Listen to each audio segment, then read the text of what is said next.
because I myself am not a class representative, so there are a lot of rumors out there. We really don't know what's going on. Maybe we are like, these people, the way they invest their time and everything, maybe there is something behind the doors they are gaining we are not told.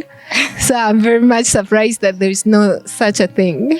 So other gains may come, but as you have been saying about like having the stage, before having the stage, as a leader, you have to ask yourself, what am I going to bring to the table? But even this kind of like leading people with different ideas, different behaviors, even the way you recognize things, like I can decide to do one thing, and students, they can't see it as I see, and even among themselves, they can't agree. So I'm the one in charge to say, like, I'm going to decide this, because if I don't make decision, that thing is not going to happen. So that's why we say, hello everyone, welcome once again to another podcast of the African Learning Link. And in this session, we're going to learn and link with different leaders, where we're going to mainly talk about the stories we are not told. I believe all of us have leaders either in their class, in their clubs, or even in different organizations we are part of here on campus. But for us who are not part of the leading committee, there is a lot we don't get to know. Maybe you see a leader as someone who just has on a nice suit, a nice title, and we think that maybe it's something easy, which it might be easy, but we're going to listen to the people in those positions who have like first-hand experience, and they're going to share to us what it is like to be a leader on campus, mainly here at the University of Rwanda. So my today's guests are very two beautiful people. Let me give them a chance to introduce themselves, tell us their names, their classes, and anything else they think might be relevant to the conversation. Thank you very much, Noera. I can say I'm a passionate Christian girl who is always willing to learn, grow, share, and serve.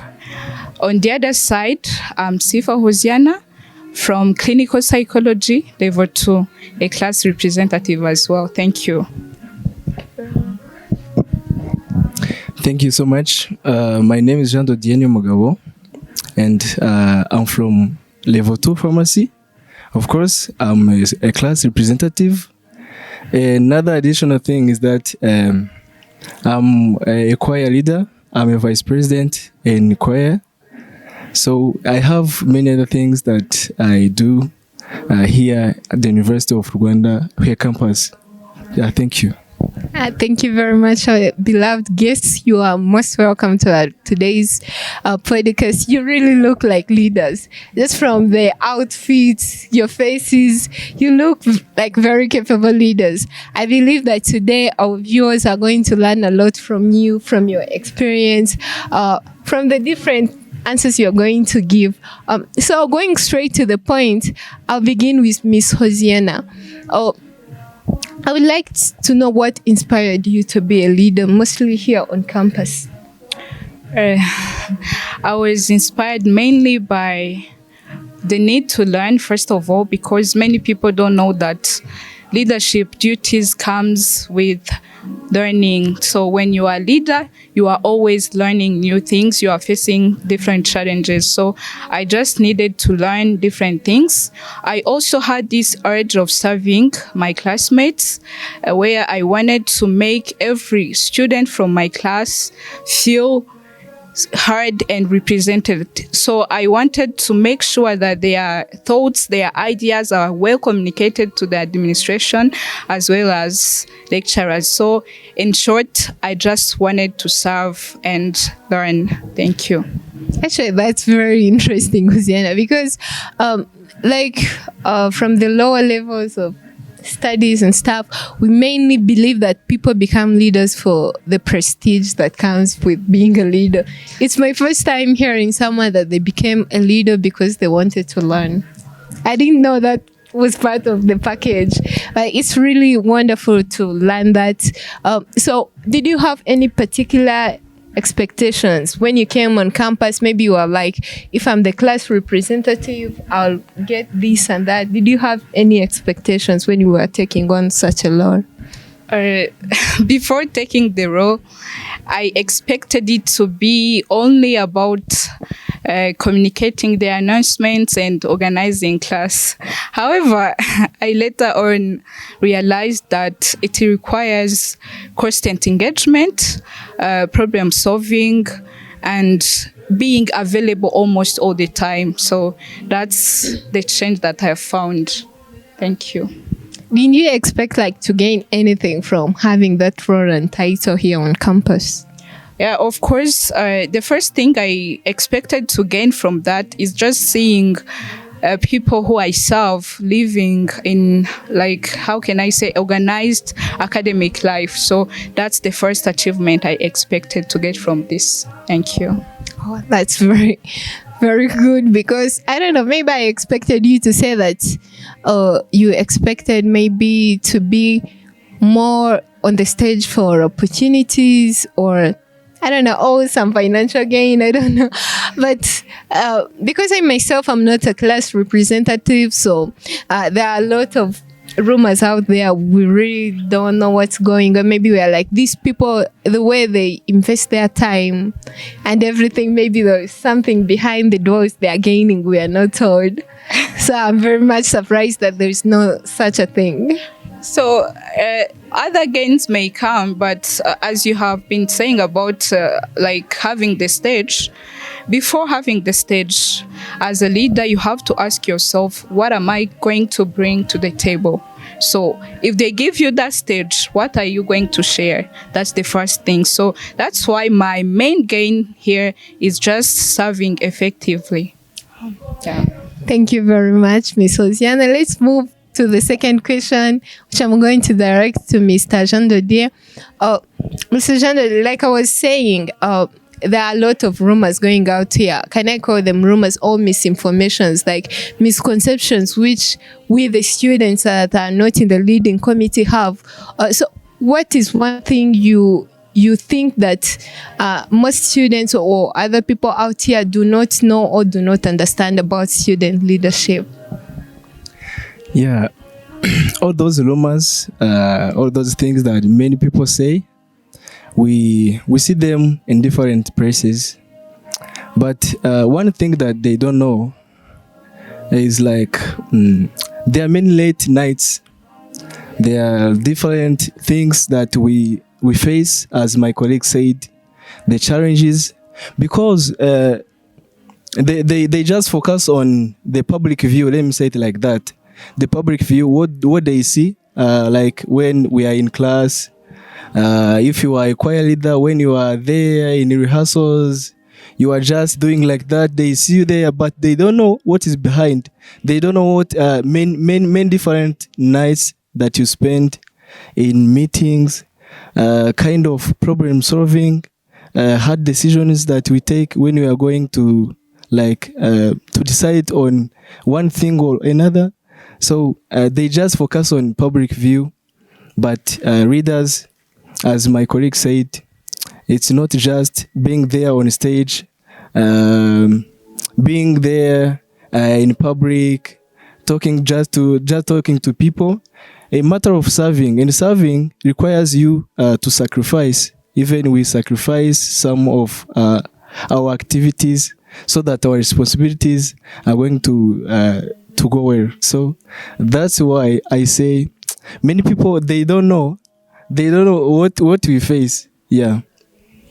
We all just focus on the prestige and the titles you have, other than all the sacrifices you make. Now I'm feeling bad for you people. I'm feeling bad for you people, and I usually envy you guys because I'm like, this person knows whether the lecturer is going to be here or not. He can decide to lie us and say you people come to class and there is no lecture. So I used to envy you, but I guess no. I'm happy as a student being led. But even this kind of leading people with different ideas, different behaviors, even the way you recognize things. Like I can decide to do one thing, and students, they can't see it as I see, and even among themselves they can't agree. So I'm the one in charge to say, like, I'm going to decide this, because if I don't make decision, that thing is not going to happen. So that's why we say being a leader is not just being there in public, but even what we do when people are not seeing, they all matter. Yeah. All right, thank you on sharing the different experiences, mostly the hardships you people, the leaders, go through, and we, the people being led, we don't see. So yeah, it's very, I don't know, it's like eye-opening. It's an eye-opener, because most of us out there, we're just busy there judging you. We're like, why can't he do this and this and this? And we don't know what's going on behind the curtain, the nights, the like mind jobs you're doing, trying to come up with the decision for the whole class. So on behalf of all the people, I appreciate your work, actually. Yeah. And then you have talked about the sacrifices and all the challenges you people tend to go through. And that's going to lead to my third question to Miss Hosiana. May you tell us, like, one challenge you have faced being a leader on campus? Like, what is the hardest challenge you have faced so far? So, as I said before, leadership roles comes with different challenges, but one of the biggest I can recall is handling the misunderstanding about academic schedules or assessments between lecturers and students. Sometimes students felt frustrated and overwhelmed by academic schedules, and they started complaining and expecting the immediate solution. At that time, I didn't have even control over anything. So I just felt like, what am I going to do right now? I'm not the lecturer to decide, and I'm also feeling how students are frustrated. So I overcame that challenge by communicating clearly and employing transparency in whatever I do, and making sure that the complaints from students are communicated on time to lecturers. Thank you. That's a very nice approach, sincerely speaking. Like, you viewing from both sides, because there's some leaders, I don't know, maybe I can say it's a problem with their management skills. Like, when they're like the bridge between the students and the lecturers, they fail to do that kind of communication. Either they reason more with the students or they reason more with the lecturers. And that imbalance brings a lot of issues. So it's very wonderful. I hope the CPs and CPINs out there, they are learning from you, because it's very important to see on the side of the students who you're representing, because you yourself, you are a student too. If we are being frustrated, the same goes for you. But again, remember, you're the leader and you're the one, the bridging up to the lecturers. Talk to them, understand them too, and see like a solution that fits both parties. Yeah, that's very good. And the fourth question, we have talked about the different challenges you people face, the things that go on behind closed doors that we don't get to know, but there are also the good things that comes with being a leader. And those good things, even the bad ones, can shape you into someone. Like, they can shape your life professionally, academically, socially, different ways. So, Ms. Stasepe, I'd like you to share your experience on how you've been shaped by being the class representative, the choir leader, and all that. How has it made you, like, personally? What type of person has this role stand into? Yeah, I like the way you explain it, because like when we are reading, we face many challenges, And as you said, even hard things like, or even challenges that you meet, they can shape you. Like one thing that I've learned, for me personally, because I want to explain them in two different ways, academically, personally. But first, personally, I have gained like patience.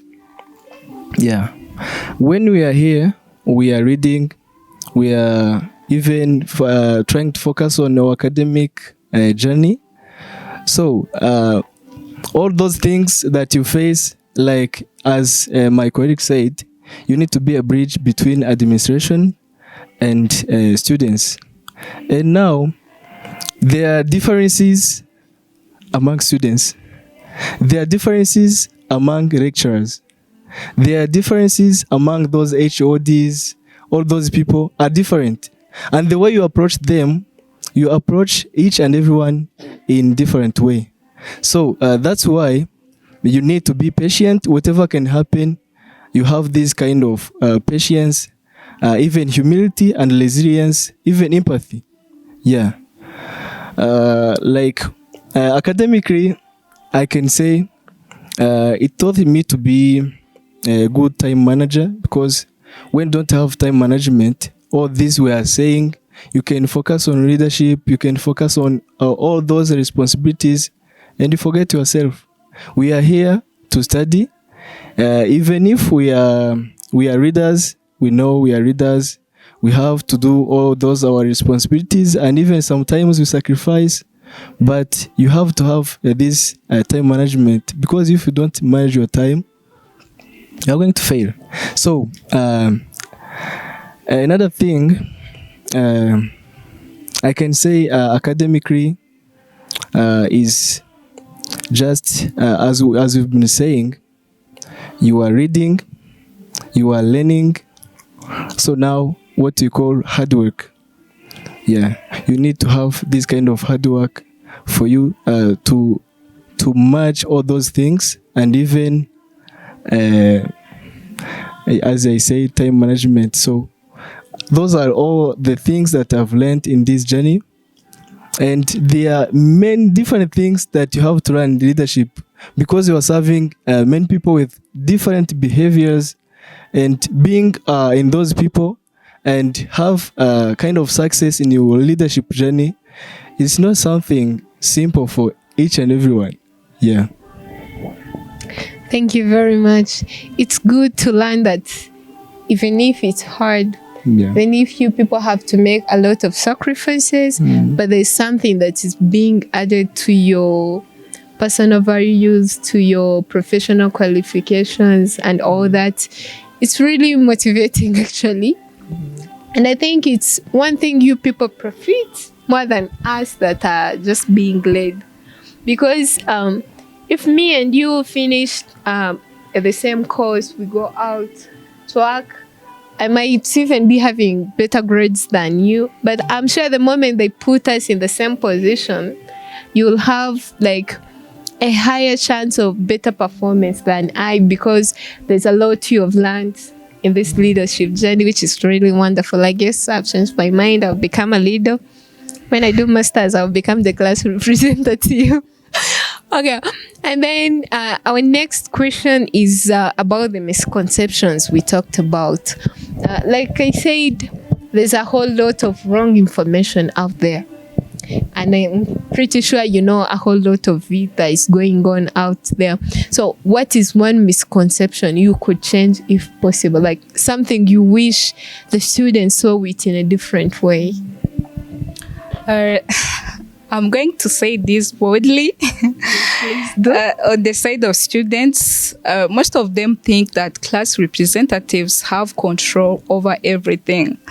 So I can say this, we are mediators. In reality, we are mediators, not decision makers. Okay. So we advocate, of course, we communicate, and we just follow up. So it's not always us having the final authority. So many students, you find them telling you, what if we postpone this cut? And you are like, what if academic calendar is suggesting the CAT to be done maybe on Wednesday, but students are just telling you, let's just change this CAT and do it maybe next Monday or next Friday. So you ask yourself, are they thinking that I'm the one to plan the timetable or just academic calendar? So I would just say that one popular misconception, especially on the side of our classmates, they think that everything that is unpleasant to them, we can just change it. So I can tell them that we are not final decision makers,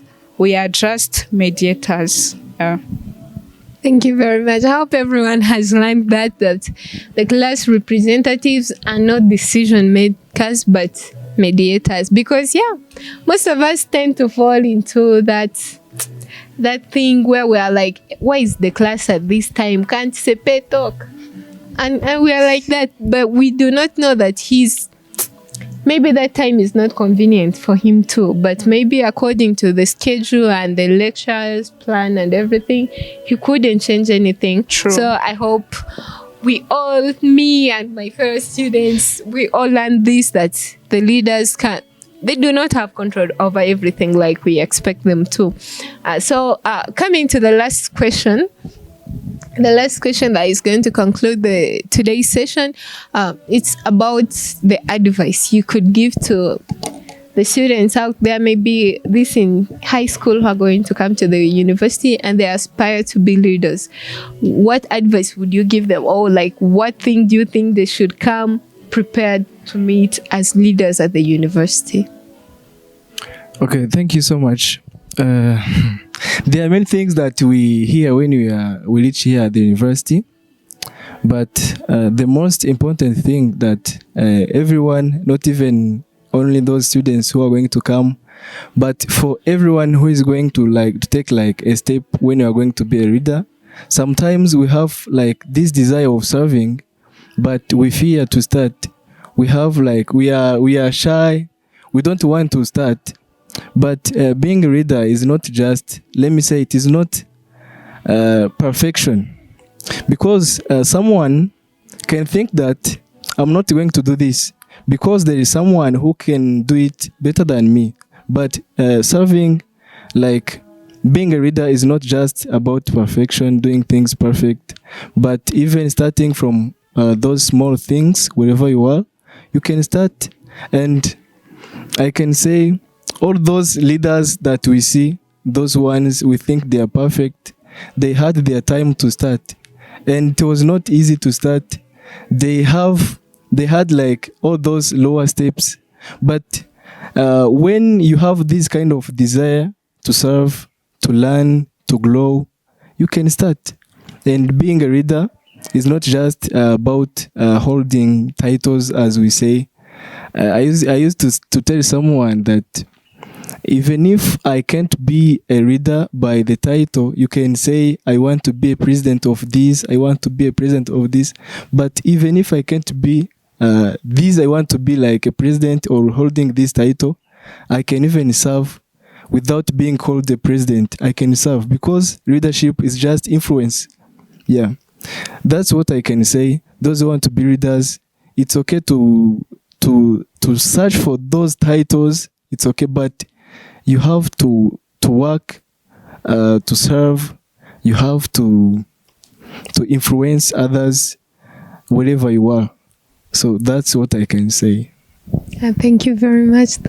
There is something you say that even if you have to search for those titles, it's not like you just campaign and say that as you see me here, I'm capable of being your president. You first have to serve and show the community what you're capable to offer them. That's what they will do to choose you. I'm quite sure that when you guys were being chosen to become the representatives of your class, it was not because maybe the people knew you or you gave them something. Did you do that? Okay, let me say it like this. What I said is, let me say it is a true story. It is something that happened because we were even campaigning, and someone thought that here at the university we see it in different positions where when they are campaigning, you see someone he or she's campaigning, she's searching for kind of title like being a minister, being whatever I can say here, and they think that being a leader is being in that position. The reason why I'm saying this is that we CPs, even spins, we face all those. I can say they are kind of challenges that we face, because when we are choosing, someone can come and say, please, I want to be this. Please, can you choose? Can you vote for me? Like, they think that being a leader is being in that position. And someone told me, you will campaign. You will know how campaigning is not easy. And I said, but you can campaign, but don't forget to focus on what you have to do, your responsibilities, because wherever we are serving. Even if you can be friends, just be friends as people who will need one another in the future. So don't do it like you want to campaign to be in that position, to be whatever, without serving, without influence. Yeah, leadership is about influence. Yeah, thank you for clarifying that. I hope we all understand that before you get the title to be a leader, you must first serve. And the moment you get the title, it does not mean you've reached your maximum. It means it's actually like the main beginning, because now you're going to serve, but also being held accountable. Yeah. Of what's going on here and there. So with that, I'd like to thank our guests. Thank you very much for saying yes to the invitation. It was a great pleasure having you, and I hope me and the fellow viewers have learned a lot. So our beloved viewers, do not forget to like, subscribe, and share for many opportunities to learn and link. Bye.